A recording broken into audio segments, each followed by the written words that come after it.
Hi, welcome to my podcast, My Secret Life with an Eating Disorder. I'm Maureen Kritzer-Lang, the Queen of Self-Esteem, and I have a wonderful guest today who I am very excited to talk with her, Dr. Beverly Friedlander. Her patients call her Dr. Bev. She is a certified by the American Board of Plastic Surgery and has been practicing the art of plastic surgery for over 25 years. Dr. Friedlander understands that appearance conveys an inner sense of beauty and self-esteem. Using her keen aesthetic eye and her years of experience, she's able to restore a more youthful appearance by balancing and enhancing your underlying features, creating a very natural appearance. I was very impressed with Dr. Bev's bio when I read that when she entered her residency, just 5% of plastic surgery interns were women. It's very different now, but back then you were one of the very few women. And she knew the road would be really difficult, but she fell in love with the good that she could do for her patients.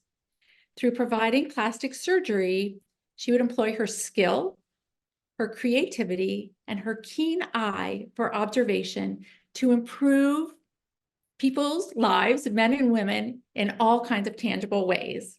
So welcome, Dr. Bev. I'm very happy to have you here. Thank you very much for having me. I'm really quite pleased to be speaking to you about this topic, which is very close to my heart. So thank you. Thank you. And I will also say that I have known you for many years, and you have really helped me enhance a lot of my features and also balancing kind of on my journey of also doing my own internal work. You've helped me sort of on my external as well. Well, So that's one of the beauties of not only plastic surgery, but of what I do. And that is, I just help people to feel more confident about themselves. And it's not necessarily any major change. Sometimes it's something very small that makes all the difference in the world in how we interact with our surroundings. So can you share a bit about kind of going through the procedure of when somebody comes to you and they find all kinds of flaws with themselves that you may not see, but they see, and also, and we'll get to this too. I know I'm kind of diverting. Looking at ourselves on camera so often over the last couple of years as well, how do you go through talking with somebody about the work that they want done versus your recommendations? Well, that's it's a very interesting question, and it's one that can take quite some time to answer, but I'm going to try to compartmentalize it. When someone comes to me for the first time, I try to get to know them. I try to get to know a little bit more about them, what they do, what they perceive the problem is. And in the process of them speaking to me about their issues, I'm actually looking at them. I'm looking at their body language. I'm looking at eye contact. I'm hearing what they say, but I'm really reacting to how they're interacting with me. And that helps me to frame the consultation. Most people who come to see me are really very realistic. And when they spend a lot of time on Zoom looking at themselves on the camera, but not only looking at themselves, comparing themselves. If there are 3 or 4 or 10 people at the Zoom meeting, you're looking at a variety of people of varying ages at various angles on the screen. So in real life, when you're speaking to someone one-on-one, or you're looking at a room full of people, you don't have the ability to compare yourself to them. So I think it's that comparison that's really setting the framework for our conversation about whether or not there's anything that can and should be done to improve what they're seeing. And from there, again, looking at the sorts of responses that I get, from there, I can frame the plan. And there's always a plan. It's not a single treatment or a single procedure. It's a plan of how we can improve the patient, the client, basically from the foundation up. Is this something that needs a very small tweak to make them happy? Is this something that needs minor tweaking, or is this something that requires a surgical intervention? And that's how the consultation goes. And even though the patient may not realize it, they are in fact leading the conversation. I don't have an agenda. They are giving me the agenda, and they're telling me, maybe directly or indirectly, how they want to proceed. But that's pretty much how I do it. And each consultation is different. Each consultation is individualized based upon the needs of the person sitting in front of me. That's very interesting, because I'm sure a lot of people think they're going to come to your office and they're just going to say, can you fix this and this and this? But really, you take a look at them, but it's not just their appearance, but more who they are, like you said, and get to know them. So it really encompasses so much more than just their outward appearance. Absolutely.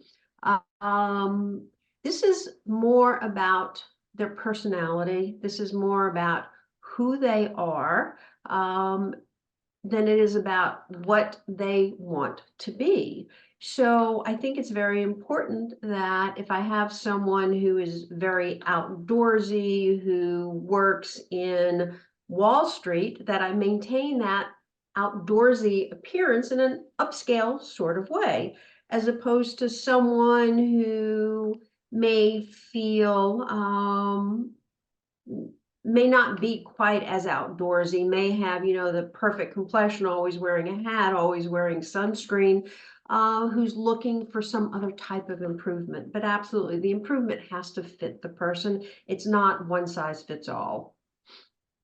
I think that's such important information, because I bet people don't even realize that that's all that goes into a consultation. So I think that's really, really helpful.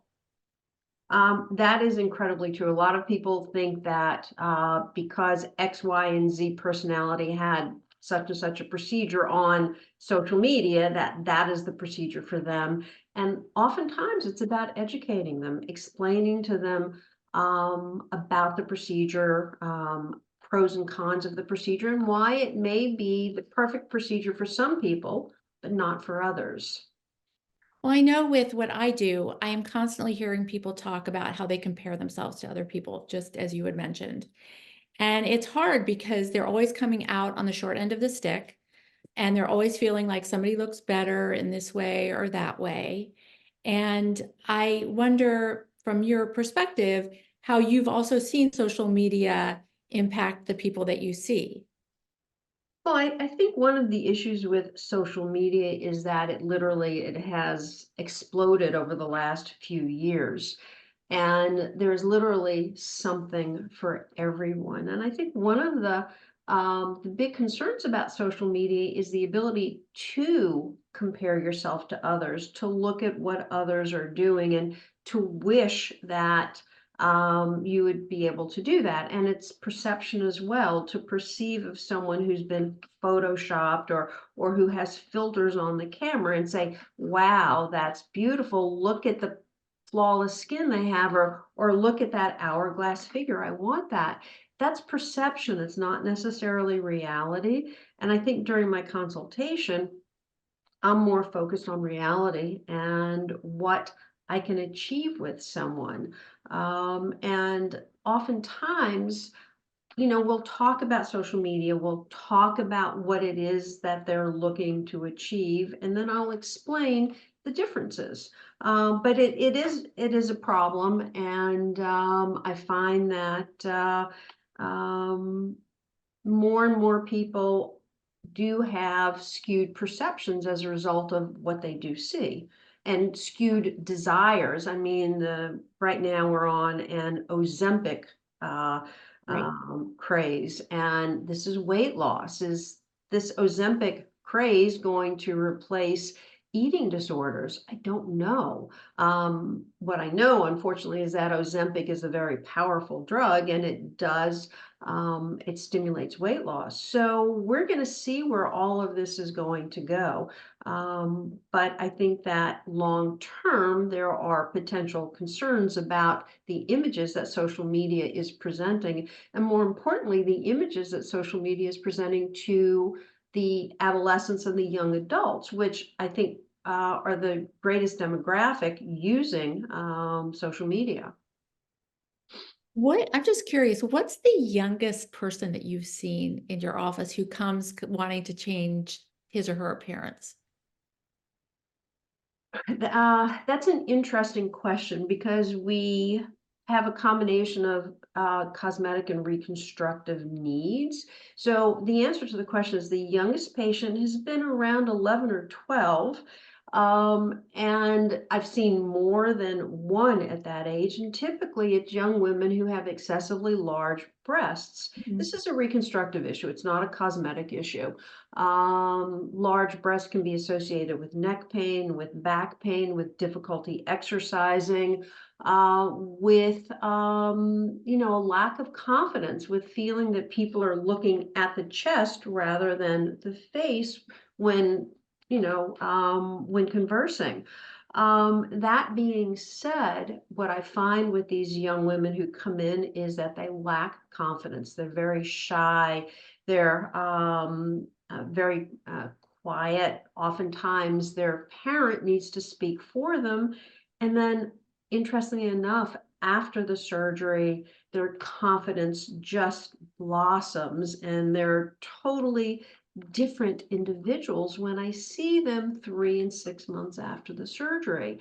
So the answer to your question really involves what the issues are. But for the younger patients that I see, oftentimes these are legitimate reconstructive issues, and the plastic surgery that's performed on them can truly be life-changing. And it really is. It's very gratifying to watch that change. Well, it sounds like it's such a transformation for people in terms of, I like to think of it as like inner beauty and outer beauty, but when they have felt so bad about themselves and had serious physical burdens and complications because of it, going through these changes can really be, like you said, so life-changing for them. Oh, absolutely. Absolutely. And it really is. It's incredibly gratifying. And to a large degree, it's what makes me want to come to work every day. I mean, Yes. it truly. But in some ways, it sounds like you also have a very challenging job dealing with people's perceptions of themselves in comparison to others. Are there times that you've had to well, I'll first say, like, in my experience in seeing you, I know that you tend to be very conservative and you kind of like take things a step at a time. So I'm also wondering, people that come in and want all these things done, how do are there times you say no? And what's that like? So the answer to that is yes, there are times that I have to say no. As a physician, I'm looking at not only their mental well-being, but their physical well-being. So there are younger men and women who have medical issues um, that prevent them from having any sort of elective surgical procedure. So first and foremost, I'm a physician and I have to honor the Hippocratic Oath, which is do no harm. And then the next part of it becomes their mental well-being and whether or not I truly believe that what they're asking for, A, is safe. Oftentimes someone will ask for a total body makeover, which might take 10, 12 hours to do. And I just think that that long a period of time under anesthesia is not in their best interest. So I am looking at the physical issues as well as the perceptive issues. What are they asking for? Is what they're asking for realistic? Can it be achieved?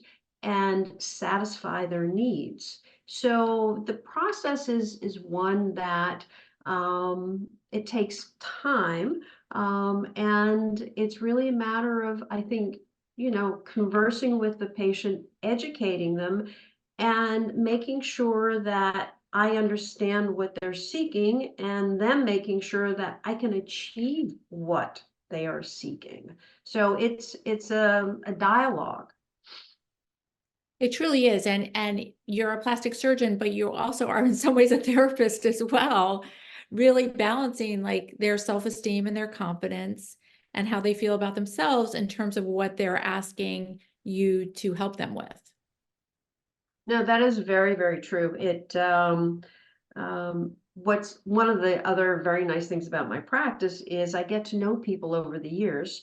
So, it's social therapy. It's like going out to lunch with your friends and just speaking about, things that have happened to you over the course of the day or the week, and talking about your problems superficially, but it is therapeutic. So the answer is, yeah. I love what I do, and I love being able to interact with my patients on both a physical need as well as that mental need. Right. And it's balancing the physical enhancements and things that they desire with the importance of the emotional piece of it as well. Absolutely.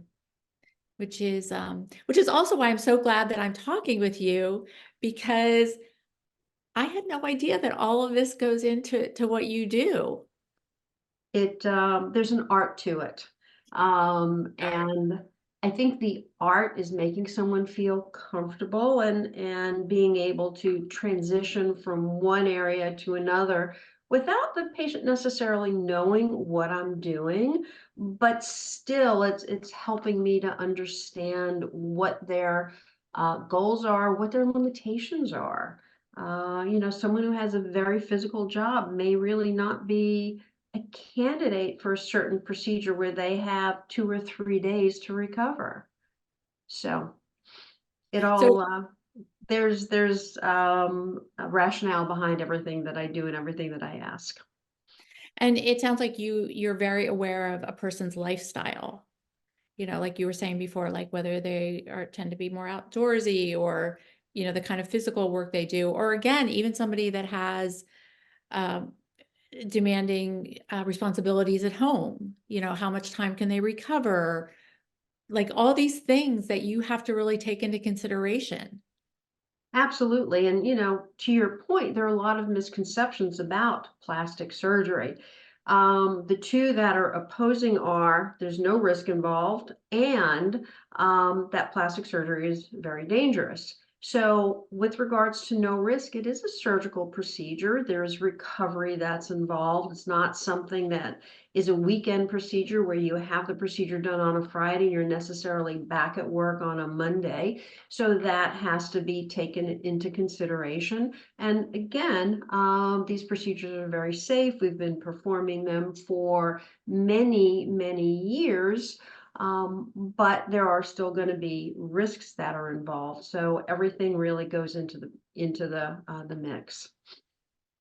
Well, and I think that again, just going back to the perceptions, because I work with eating disorders, self-esteem, body image, and I hear so many, because I deal mostly with women. So many women talk about hating their bodies, having terrible body dysmorphia, such negative body image, and feeling like they can go in for a procedure or they can get something done and it's going to make a huge difference in their lives. And as you previously said, there is many times a transformation for people, but other times it feels like they're searching for something that on the outside that they're not really going to find until they work on their inside as well.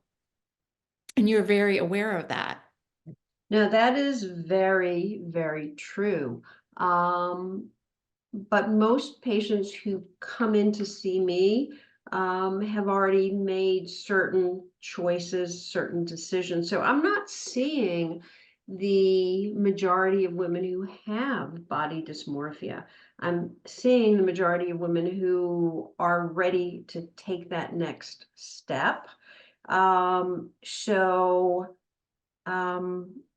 there's a large volume who aren't ready to take that step. So I think my job may be a little bit easier because I'm no longer looking at their method of self-care, whether they sleep, whether they exercise, what sorts of stress they have at work. I'm really looking more specifically at what we can do to take them to the next level. Well, that's certainly hopeful for me to hear you say that, that women are coming to you who many times do feel their inner beauty and outer beauty matches and is more in sync Hmm. than many of the people that I see in my practice.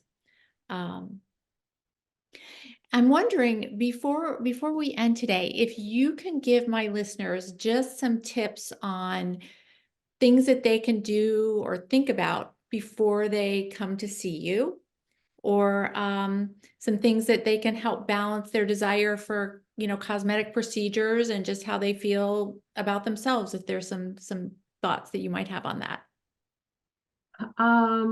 That is again, that's just a question that has so many different ways to respond to it. I think the most important thing before coming to me is to feel confident in your decision to move forward, to be able to identify what it is that bothers you, perception or reality.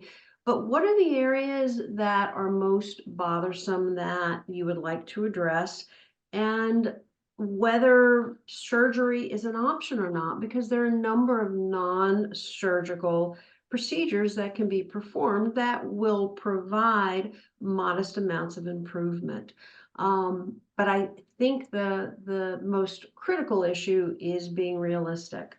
You know, not coming in and looking, or not coming in and wanting to look like a specific celebrity, but coming in and wanting to look like a better or younger version of yourself. And I think that really is the critical point.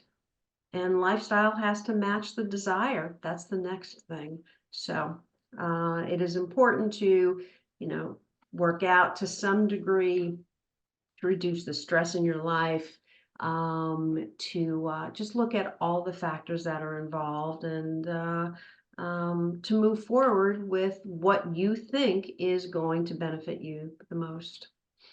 Well, I think one of the key words that you used is realistic.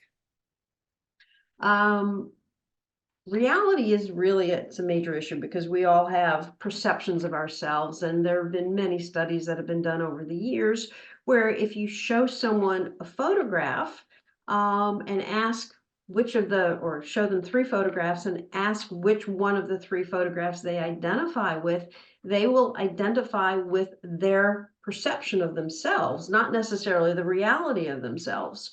So, that being said, just to address that, we actually look at photographs during the consultation. I have hundreds of photographs of patients on whom I've operated over the years, on whom I've done procedures over the years, and those photographs really help the patients to identify with others similar to themselves and with the realistic improvements that can be achieved with our interventions. And I think that has helped me tremendously in terms of just helping someone to feel or to be knowledgeable about what we can achieve, and to get through that post-operative time where where the healing is progressing. But reality is an extremely important part of plastic surgery. Well, and it sounds like you have a very creative and very productive way to help people deal with that. We certainly do try. We Yeah. do try. Yeah. Yeah. Also, I was wondering if you could just share also with my listeners a little bit about your office. You have an amazing office staff, I will just say. Everybody is so friendly and helpful. And just talk a little bit about some of the different things that you do and how people can find you. Absolutely. So I will say that I am truly blessed to have my office staff.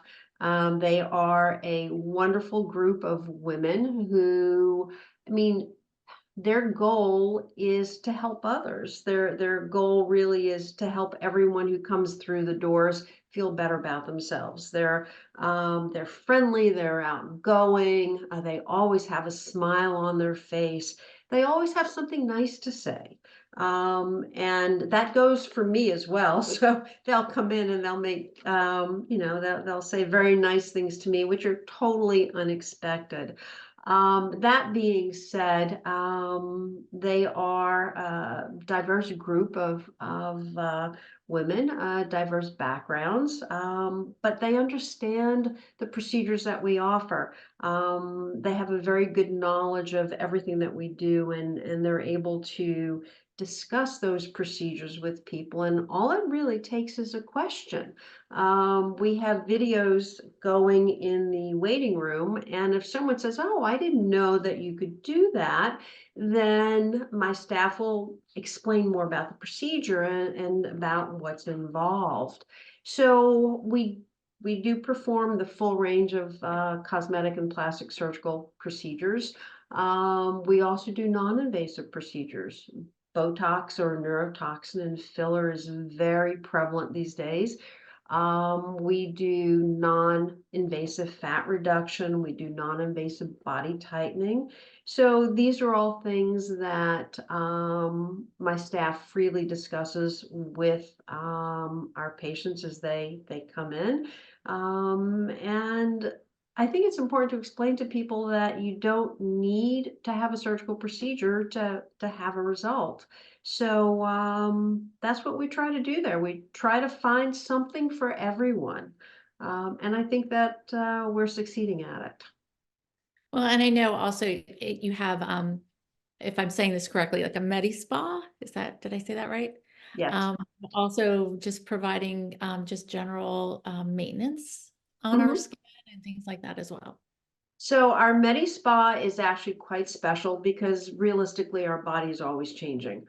And it's unfortunate, but it's changing for the worse. I mean, we're losing collagen, our skin is becoming more lax as time progresses. And what we're doing in the Medi Spas, we're trying to restore the more youthful appearance. We're trying to improve the health of the tissue. And, these are little things that you can do at home. These are things that really don't require a plastic surgeon for, but it requires an understanding of. So we're able to provide all of these services, which just allow you to maintain, that healthy appearance and that healthy glow about yourself. Thank you for all that information. I also wanted to just have you share how people can find you. I know you're also on social media, and we'll have a link to that as well. But how do people find you? They can find me on the web, and the website is www.drbev.com. They can find me on Instagram, and on Instagram it's at Dr. Bev, and doctor is spelled out DOCTOR, and then there's an underscore Bev, BEV. They can also use a very low-tech means of finding me, which is calling me on the phone. Right. That old telephone. Yeah, that old phone, but that's pretty much it. I mean, we're also on Facebook as well. So we do a lot of posts. And of course, the website is constantly changing, but the website is more of our Bible. It really is a comprehensive guide to what we do in the office. Thank you so much, Dr. Bev. This was a fascinating, informative, and interesting conversation No, it was my pleasure. about plastic surgery and what you do. And again, it's a little bit of mind, body, and soul all mixed together. Absolutely. And helps develop inner beauty and outer beauty. So, so I really, really appreciate you speaking with me and coming on my podcast. No, it has been my pleasure. Thank you. Thank you. Thank you for joining me on my podcast, My Secret Life with an Eating Disorder. Remember, trust yourself. Don't trust the mirror. Okay, very good. Thank you.